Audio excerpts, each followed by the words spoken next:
Assalamualaikum warahmatullahi wabarakatuh. Kami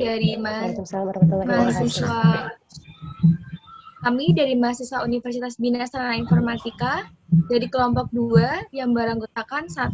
Siti Nuraini dengan NIM 111900612, 2.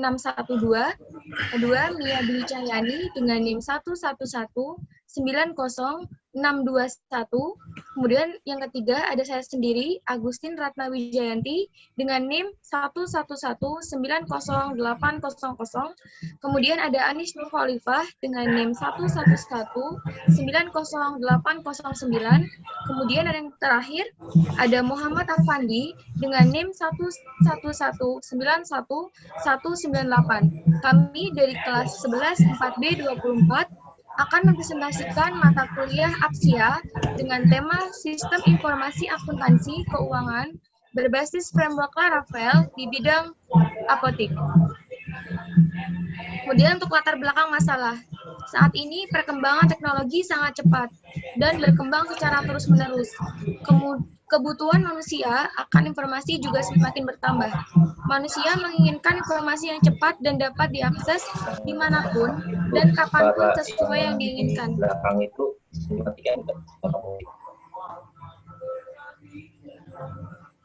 Informasi ini berlaku untuk suatu apapun, seperti halnya toko, perusahaan, supermarket maupun apotek. Sekarang ini juga banyak suatu perusahaan, toko, supermarket, apotek, dan lainnya menggunakan sebuah sistem informasi. Sistem informasi tersebut dibuat agar memudahkan dalam mengelola informasi di suatu perusahaan maupun lainnya. Sistem informasi tersebut berbasis aplikasi. Adanya sistem informasi saat ini, pengelolaan dalam suatu perusahaan maupun yang lainnya akan sangat mudah dan sangat cepat, serta tidak lagi menggunakan sistem secara manual dan kadang sulit dalam pengelolaannya. Berdasarkan uraian di atas, maka akan digunakan framework Laravel di bidang kesehatan dan apotek untuk mengelola atau memanajemenkan keluar masuknya obat pada apotek Fagami. Apotek Fagami merupakan salah satu apotek yang berada di daerah Bekasi. Apotek ini merupakan apotek keluarga yang cukup banyak didatangi masyarakat untuk membeli obat. Apotek ini merupakan salah satu contoh apotek yang membutuhkan suatu sistem informasi. Sistem informasi yang dibutuhkan berupa sistem informasi yang menangani tentang sistem jual beli keluar masuknya obat, jumlah obat, dan pelayanan lainnya. Next.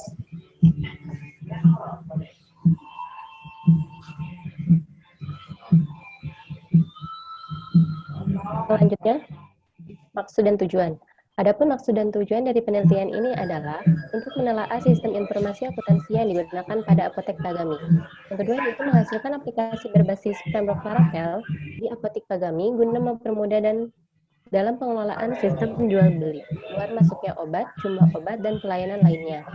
Metode penelitian yang kami gunakan yaitu metode kualitatif yang bertujuan untuk menggambarkan secara sistematis, faktual, dan tepat mengenai sifat-sifat serta antar informasi. Selanjutnya, metode pengumpulan datanya yaitu yang pertama ada pengamatan, observasi.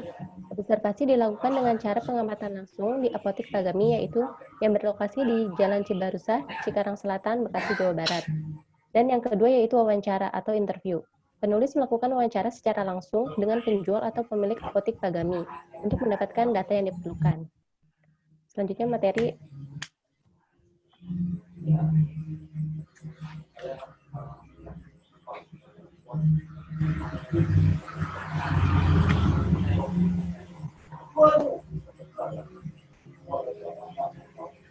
Selanjutnya oleh teman saya.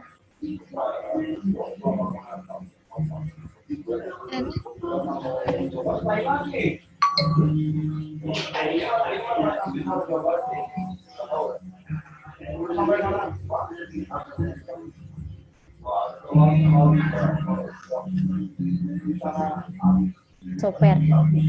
Metodologi yang digunakan untuk membangun aplikasi ini adalah model waterfall. Model ini merupakan sebuah pendekatan terhadap pengembangan perangkat lunak yang sistematik. Metode waterfall adalah salah satu jenis model pengembangan aplikasi dan termasuk ke dalam klasik life cycle, yaitu siklus hidup klasik, yang mana menekankan pada fase yang berurutan dan sistematis.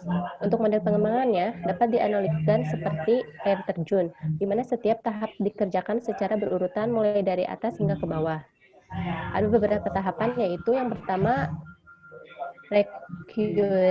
requirement, yaitu tahap metode waterfall yang mempersiapkan dan menganalisa kebutuhan dari software yang akan dikerjakan.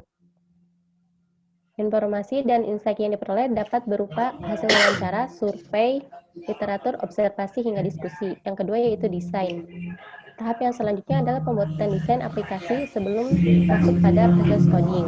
Tujuan dari tahap ini supaya mempunyai gambaran jelas mengenai tampilan dan antarmuka software yang kemudian akan dieksekusi oleh tim programmer.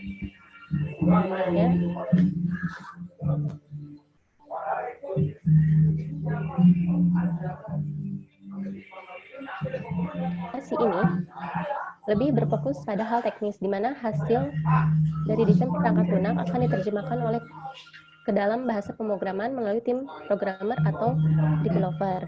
Yang keempat yaitu integration dan testing. Tahap yang keempat masuk dalam proses integrasi dan pengujian sistem, yang bertujuan untuk mengetahui apakah perangkat lunak sudah sesuai dengan desain dan fungsionalitas dari aplikasi. Apakah berjalan dengan baik atau tidak. Jadi, dengan adanya tahap pengujian, maka dapat mencegah terjadinya kesalahan atau error.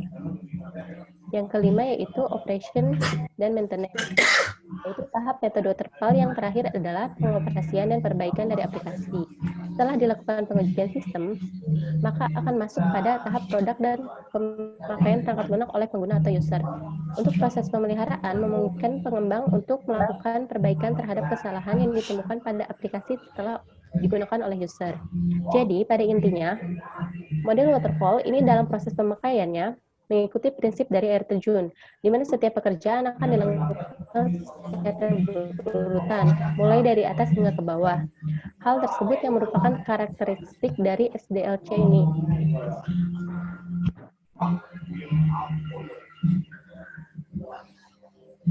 Ruang lingkup dari penelitian ini adalah sebagai berikut. Framework Laravel yang digunakan adalah versi 5.3, alur proses kegiatan jual beli dan keluar masuknya obat, input data oleh admin, mengelola sistem jual beli, keluar masuknya obat, dan jumlah obat. Next. Kemudian bab 2 yaitu landasan teori. Konsep dasar sistem. Suatu sistem dapat diartikan sebagai suatu kumpulan atau himpunan dari unsur, komponen, atau variabel yang terorganisir, saling berinteraksi, saling tergantung satu sama lain, dan terpadu. Unsur-unsur yang mewakili suatu sistem secara umum adalah memasukkan input, pengolahan, processing, dan keluaran yaitu output. Sistem adalah kumpulan dari elemen-elemen yang berinteraksi untuk mencapai suatu tujuan tertentu. Sistem dapat memenuhi apabila memiliki bagian-bagian yang saling berintegrasi dengan maksud untuk mencapai suatu tujuan. Bagian-bagian itu dinamakan sistem. Harus memenuhi 3 unsur input, proses, dan output. Next.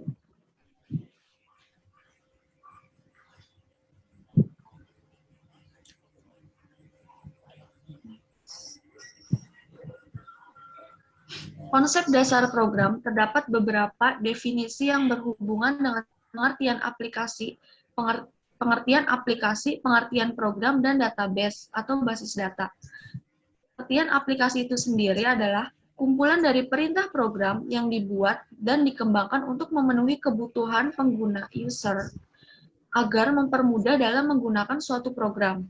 Kemudian pengertian program yaitu deretan dari perintah yang berhubungan dan teratur untuk mencapai tujuan tertentu yang memberitahu komputer apa yang harus dilakukan dan bagaimana melakukannya sehingga dapat menampilkan kumpulan instruksi yang ditujukan untuk komputer supaya peralatan tersebut dapat melakukan tindakan-tindakan yang dikehendaki oleh pemakai program atau user. Kemudian pengertian database yaitu sekumpulan tabel-tabel yang berisi data dan merupakan kumpulan dari file atau kolom dan suatu sistem aplikasi yang digunakan untuk menyimpan, mengelola, dan menampilkan data. Next. Selanjutnya yaitu peralatan pendukung. Peralatan pendukung atau tools program yang kami gunakan yaitu pertama meliputi komputer.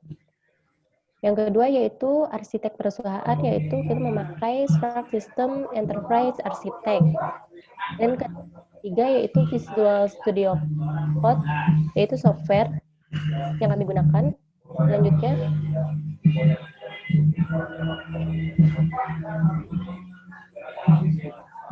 dan yang terakhir yaitu Sambepi. Sambepi yaitu website yang digunakan oleh programmer, dan yang ini yang kita gunakan dalam program kita. Next.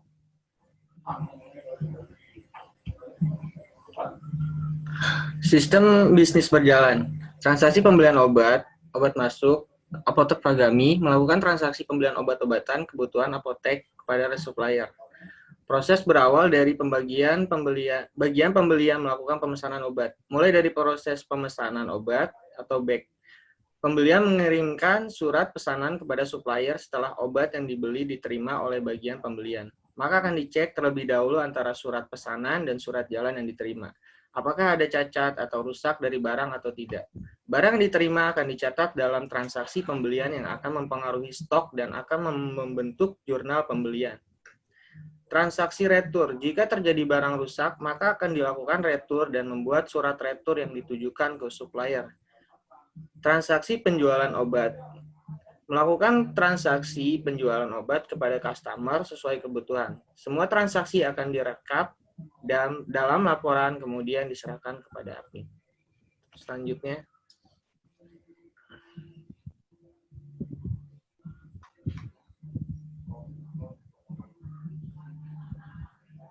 Ini. Maaf Kak, dimut. Selanjutnya yaitu permasalahan pokok. Adapun permasalahan pokok dalam apotek Pagami adalah sebagai berikut. Yang pertama, penginputan obat yang terdapat dalam apotek masih dilakukan input secara manual. Dua, dan sering terjadi ketika konsumen menanyakan obat tertentu dalam stok ada, namun ketika dilakukan dalam pencarian obat tidak ditemukan. Ketiga, pemasukan dan pengeluaran obat tidak terperinci. Pemecahan masalah. Untuk memecahkan masalah di atas, yang pertama, mengembangkan suatu sistem informasi penjualan apotek yang dapat mendukung setiap proses bisnis apotek. Kedua, menerapkan pencatatan data yang terkomputerisasi agar mudah dalam melihat stok obat. Lanjut.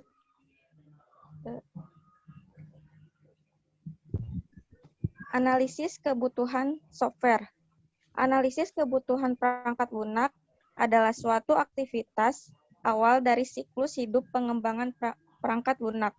Analisis perangkat lunak terdiri dari spesifikasi minimum perangkat lunak yang dipakai dalam mengimplementasikan aplikasi pencarian informasi obat ini, yaitu Visual Studio Code Enterprise. Analisis kebutuhan fungsional.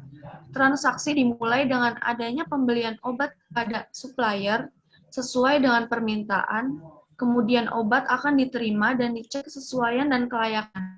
Jika barang sesuai, maka akan masuk pada persediaan.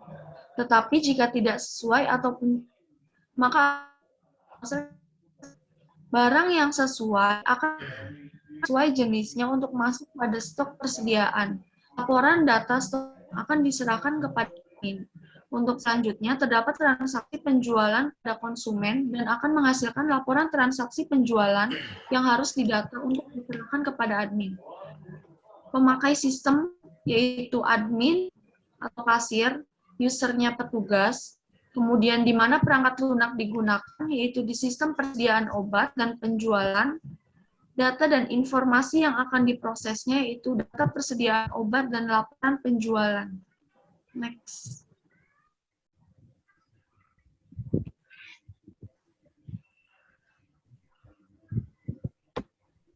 Berikut adalah tampilan use case pada apotek Pagami.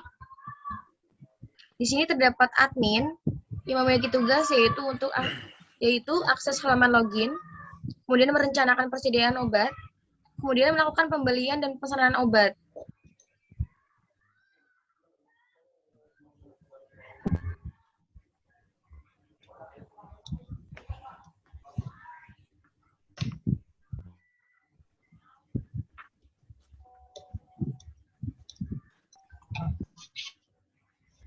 ada. Kalau nggak ada saya dulu deh yang lain. Baik ya, terima kasih sebelumnya untuk kelompok 2 yang sudah melakukan presentasi dengan sangat baik ya. Di sini mungkin saya hanya ingin sharing sedikit terkait tugas yang kalian paparkan ya, dimana kita punya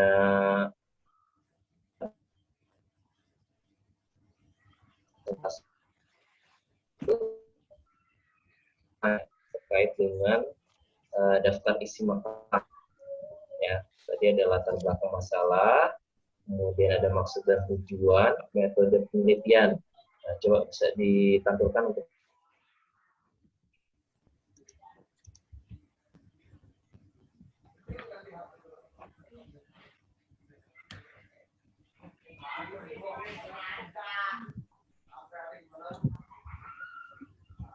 Mohon maaf Pak, tampilkan apa? metode penelitian. Metode penelitian.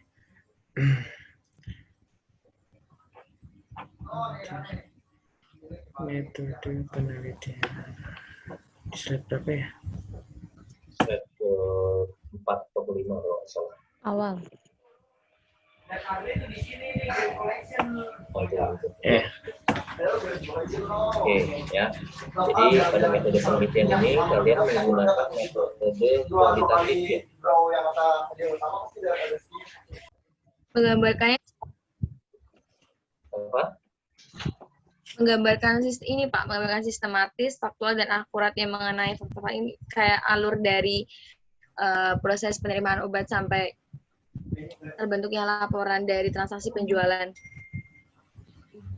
Seperti itu. Kalian sudah belajar mata kuliah metode? Ya Pak, maaf. Metodologi penelitian, sudah belajar mata kuliah itu? Iya. Sudah ya. Nah, metode penelitian yang kalian ketahui ada berapa? Ada 2. Kualitatif, deskriptif. Apa sih? Kualitatif, kuantitatif, deskriptif. Ada 3 berarti. Ada 3. Hah? Ada 3 atau ada 2? Ada, kalau kualitatif sih ada 2 Pak, kualitatif dan kuantitatif. Tadi yang deskriptif? Deskriptif juga masuk. 3 berarti. Iya. Ada 3. Oke. Itu yang dipelajari di mata kuliah metode, benar ya? Iya Pak. Benar ya? Oke, mungkin saya luruskan sedikit ya. Ya nanti Jadi boleh Pak, namanya ya maaf Pak kalau salah. Kalau metode deskriptif itu masuk ke dalam kualitatif. Jadi metode penelitian itu hanya ada 2 ya, kuantitatif sama kualitatif. Kuantitatif itu yang berhubungan dengan angka, sedangkan kualitatif itu yang berhubungan dengan karakter ya atau variabel. Nah, termasuk di dalamnya itu deskriptif. Ya, deskriptif itu masuk di kualitatif. Di kualitatif itu ada kualitatif penelitian yang banyak dipakai oleh para peneliti. Itu ada metode kuantitatif, di mana data yang diperoleh itu berupa angka-angka, di mana nanti untuk proses pengolahan datanya itu menggunakan aplikasi-aplikasi berbasis angka seperti PSS, MATLAB, kemudian AMOS, dan lain sebagainya. Itu biasanya digunakan kakak kelas kalian di jenjang pendidikan S1 ke atas, S1, S2. Ya, biasanya dia menganalisa sebuah data dengan menggunakan metode kuantitatif, di mana dia menghitung misalkan pengaruh gadget terhadap pendidikan anak di saat wabah pandemi COVID seperti itu, atau pengaruh belajar online terhadap kepintaran anak dan lain sebagainya. Jadi ada ada disebutnya itu ada sebab dan ada akibat ya, itu kuantitatif. Sedangkan kualitatif itu lebih kepada variabel. Contoh misalkan bagus, sangat bagus, tidak bagus. Biasa kalian kalau ngisi kuesioner kan kayak gitu ya, bagus, sangat bagus, tidak bagus, kurang bagus, seperti itu ya. Jadi kalau namanya kualitatif itu lebih kepada variabel atau lebih kepada penggunaan huruf-huruf lah atau kata-kata ya. Tapi kalau kuantitatif angka-angka 1, 2, 3, 4 dan lain sebagainya seperti itu. Misalkan pendapatan per kapita untuk bulan ini atau laba apotek Fagami di tahun 2010 misalkan 20 juta. Nah, 20 juta itu angka. Oke, saya lanjut ya. Maaf tadi keluar. Masih saya kayaknya nggak stabil. Saya lanjut ya. Jadi tadi itu ya, metode kuantitatif sama kualitatif ya. Ya, Pak. Bisa dipahami ya. Bisa, Pak. Nah, jadi untuk penelitian ini kalian tepat menggunakan metode kualitatif karena kita hanya memperoleh data-data berupa variabel-variabel ya, seperti tadi data obat, kemudian data pelanggan, data supplier dan lain sebagainya. Oke. Nah, yang dimaksud dengan metode penelitian ini kan ada dua. Coba slide berikutnya. Yang digunakan oleh Universitas Bina Sarana Informatika yang dimaksud dengan metode penelitian itu ada dua. Ada metode pengumpulan data sama metode pengembangan software ya. Nah, metode pengumpulan data tadi ada 3, ada pengamatan. Ya, maksudnya metode pengumpulan data itu bagaimana cara kalian mendapatkan data tersebut. Tadi kan datanya itu bersifat variabel atau kualitatif. Nah, gimana cara dapetinnya? Oh, saya melakukan observasi, Pak. Berarti ini kalian PKL di sana di apotek Fagami ini, atau ada yang bekerja, salah satu anggota kelompok kalian ada yang bekerja di sana? Tidak, Pak. Siapa? Tidak ada, Pak. Tidak ada. Tidak ada. Berarti kalian PKL, riset di sana? Ini Pak, salah satu kita ini sih ngamatinya dari teman gitu Pak. Dari teman. Iya, berarti teman kalian ada yang kerja di sana kan? Jadi ini juga nanti buat akhir kalian, biar kalian tidak kesalahan lagi nanti di tugas akhir kalian. Kemudian ruang lingkup, coba saya mau tahu ruang lingkup kalian.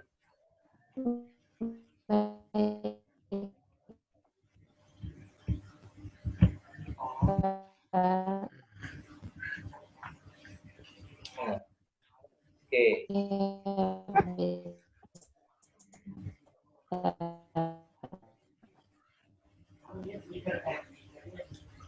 Ya, jadi yang dimaksud ruang lingkup juga ini sebetulnya sudah tepat, ya. Tapi kalau saya bilang ini berulang-ulang antara poin kedua dengan poin keempat. Sama aja kan itu? Iya Pak, sama. Ya. Nah, jadi yang dimaksud ruang lingkup itu batasan Salah saja. satu aja ya. Iya, sistem yang kami buat itu hanya mencakup kegiatan jual beli, keluar masuknya obat, seperti itu. Ya, jual beli dan keluar masuknya obat saja. Berarti nggak ada pembuatan laporan nih. Ada laporan nggak? Ada. Ada Pak. Ada ya. Berarti jual beli obat. Jual beli apa ini? Jual beli obat apa ya? Ya. Iya, Ya. Pak. Jual beli obat dan keluar masuknya obat. Ini sih lebih ke jadi obat yang masuk itu langsung masuk ke persediaan. Persediaan juga ada. Ke data stok obat. Ya, jadi jual beli, kemudian persediaan, sama laporan, gitu. Iya Pak. Ya, gitu ya. Oke ya. Jual beli obat, kemudian persediaan obat, sama laporan ya. Laporan penjualan atau laporan pembelian juga?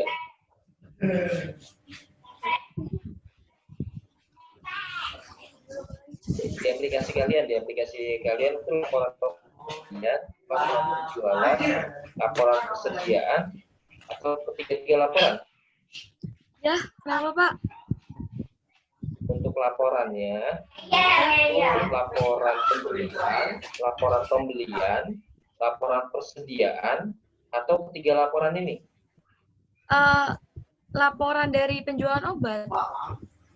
Penjualan saja. Yang pembelian tidak dibuatkan laporan.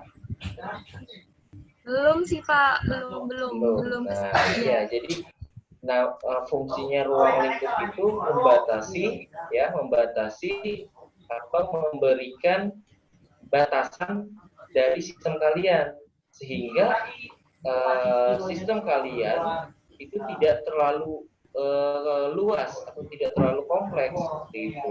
Karena kalau saya bilang apoteker, sistem apoteker itu cukup kompleks, dari penggajiannya ada, ya kan, kemudian absensinya ada, jual di obat ada, persediaan obat ada. Nah, jadi ada kompleks, mencakup untuk penjualan seperti itu. Untuk pembuatan laporan penjualan saja Pak. Nah, jadi ditulis di situ. Jadi mencakup jual beli, kemudian persediaan obat dan laporan penjualan obat seperti itu. Ya. Ya Pak. Bisa Jadi harus dipahami? spesifik ya? Iya, harus spesifik. Itu pun nanti di tugas akhir.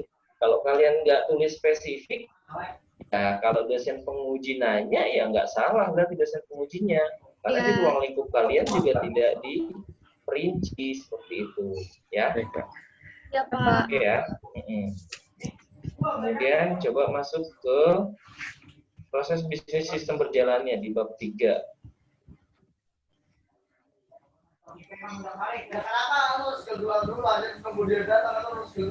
Terus kalau teori saya yakin paling kalau teori ya, kalau saat nanti sidang itu kalian hafalkan aja pengertian-pengertian. Nanti biasanya ditanya, ada beberapa dosen penguji yang iseng nanya, apa sih pengertian dari sistem informasi akuntansi menurut Sugianto? Nah, seperti itu biasanya.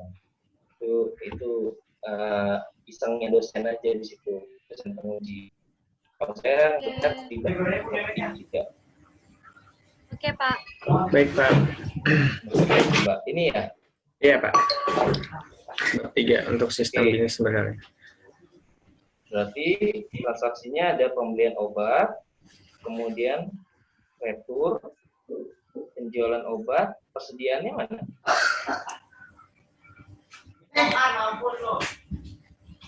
Sebenarnya itu nanti persediaan obat itu tuh nanti kalau ditampilin pas di runningnya aja sih Pak.